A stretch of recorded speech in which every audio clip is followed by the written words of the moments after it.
Welcome to Man Does Tech, where I solve the problems you didn't even know you had. You start by prioritizing safety and attraction rather than capture.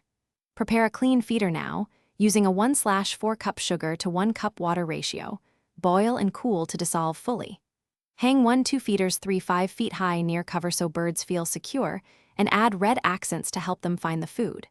Once done, make sure the feeder is visible from where you'll observe. Minimizing disturbance increases visits and prevents stress for the bird. Next, focus on habitat and maintenance to keep hummingbirds returning. Plant native nectar-rich flowers and shrubs close to feeders so birds can forage naturally. This provides shelter and nutrition.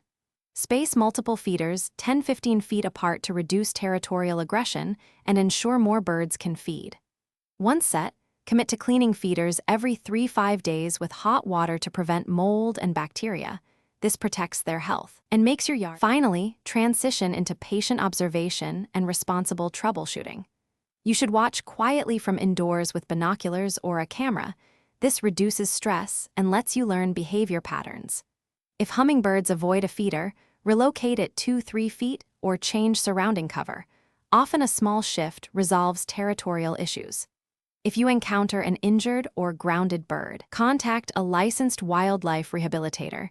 Do not attempt to trap or restrain it yourself. This keeps both you and the birds safe and legal. Thanks for watching. If you found this helpful, don't forget to like and subscribe.